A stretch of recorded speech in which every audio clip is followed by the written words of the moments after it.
Forgive them. The Chosen Season 6 is almost here, and what Jonathan Roumie just admitted about filming Episode 1 has left fans across the country completely shaken. This is not a normal season. This is the season where Jesus is arrested, dragged through illegal trials, beaten, and ultimately sentenced to die. And the man who plays him just came out and said something that no one expected to hear. Season 6 of The Chosen premieres on Prime Video on November 15, 2026, with 3 episodes dropping at once, followed by new episodes releasing weekly until December 6th. And then in spring 2027, the story reaches its final, most devastating chapter, releasing worldwide in movie theaters as a full theatrical event. This is the first time in the show's history that a season has ever ended this way. And once you understand what's coming, you'll understand why. Season 6 picks up in the exact moment Season 5 ripped our hearts out. The Last Supper is over. Jesus has told his disciples what is about to happen to him, and now, for the first time in the entire series, there is no more time left to prepare. The official description released by the show's creator says it clearly. The hour has come, and before the sun sets, Jesus of Nazareth will be dead. This season covers the final 24 hours of his life, and every single minute of it has been built to feel like it's happening in real time. Dallas Jenkins, the man who created this entire series, has said this is the biggest season they have ever filmed by far, and it took longer to shoot than any season before it, with no close second. But here's where it gets heavier. Jonathan Roumie, the actor who has played Jesus since Season 1, has spent the last several months speaking out about what filming this season actually did to him, and it is nothing like what he said in past seasons. At a recent fan event, Roumie looked reporters in the eye and said this was the hardest thing he has ever done in his entire life, not just professionally, but personally as a human being. Think about that for a second. This is a man who has played Jesus for 6 years, who has filmed miracles, healings, sermons, arrests, and heartbreak. And now he's saying nothing compares to this. He described the crucifixion scenes as brutal. He said there was no way to get around the difficulty of what he had to portray, on every single level, physically and emotionally. And it didn't stop at emotional exhaustion. Roumie revealed that during filming he actually got injured.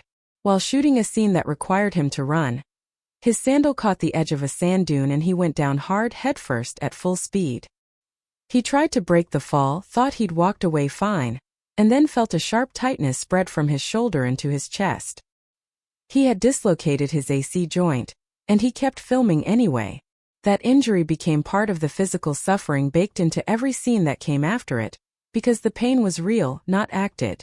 He has openly said that his brain couldn't always tell the difference between the emotional suffering he was performing and real suffering, because when you convince your body something true is happening, your mind reacts as if it actually is.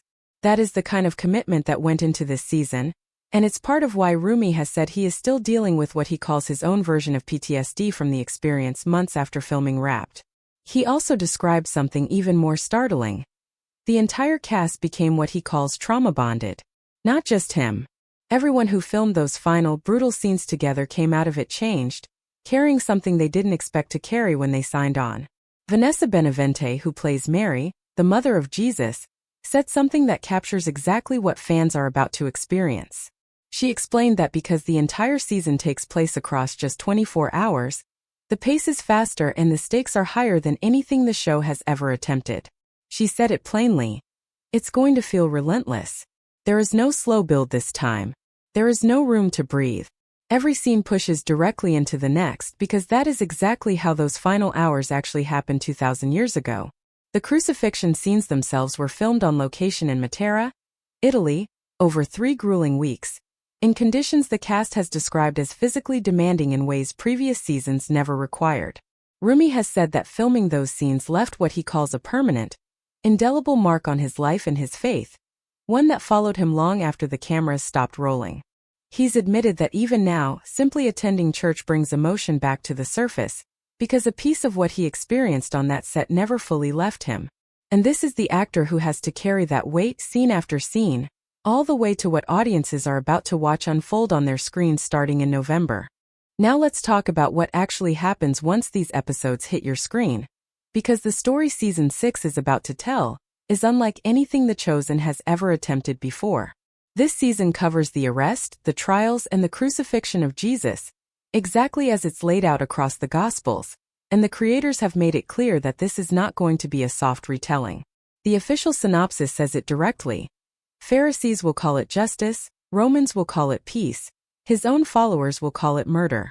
3 completely different perspectives on the same 24 hours, and Season 6 is going to force you to sit inside all 3 of them. It begins with the arrest. Jesus is taken in the middle of the night, and from that very first moment everything moves fast. He's brought before religious leaders for an interrogation that was never meant to be fair. The council needs a reason to condemn him, and when the testimony brought against him doesn't line up, doesn't hold together, doesn't even agree with itself, the pressure in the room only builds. And still, in the middle of all of it, Jesus doesn't raise his voice. He doesn't defend himself the way anyone else would. He stays composed even as the injustice around him escalates, and that composure is exactly what makes this so hard to watch, because you know what's coming and he does too. Eventually he's asked directly to his face whether he is who he claims to be. And his answer is the moment that changes everything. It's the line that seals his fate in the eyes of the council. The moment that turns private accusation into public condemnation. From there, the religious leaders don't have the authority to carry out an execution on their own, so Jesus is handed over to Roman power, and that's when the story shifts into territory this show has never gone before. He's brought before Pontius Pilate, and this is where things get complicated in a way that's almost unbearable to sit with, because Pilate isn't convinced. Pilate looks at Jesus and senses almost immediately that something about this entire situation is wrong. He questions him directly, and Jesus' answers are calm, unwavering, almost otherworldly in how little fear is in them. Pilate wants out. He doesn't want this decision on his hands. So he does what desperate men in power do. He tries to pass the responsibility somewhere else, sending Jesus to Herod, hoping Herod will make the call instead. Herod, for his part, is curious more than anything. He's heard about the miracles and he wants a show. He wants Jesus to perform for him. And Jesus, who made a decision long before this moment, refuses to give him anything. Total silence. And that silence enrages Herod in a way that's honestly hard to watch, because he responds not with reason, but with humiliation, mocking Jesus, dressing him up like royalty as a cruel joke, before sending him right back to Pilate, no closer to a resolution than before. Which brings Pilate to the moment every single fan of this story has been dreading. Following a Passover tradition, Pilate offers the crowd a choice: release Jesus, or release a convicted criminal named Barabbas. And Pilate is banking on the crowd choosing mercy. He's banking on the people recognizing what he already senses deep down, that this man in front of him is innocent. But that is not what happens. The crowd chooses Barabbas. They choose to let a criminal walk free and to send an innocent man to die. And in that single moment you watch the last thread of hope Pilate was holding on to completely collapse. What follows is the hardest sequence this show has ever had to film. And it's exactly why Jonathan Roumie has spent months warning fans about what's coming. Pilate, unable to stop what's already been set in motion, washes his hands of the decision and hands Jesus over to be flogged, mocked, crowned with thorns and led toward the cross.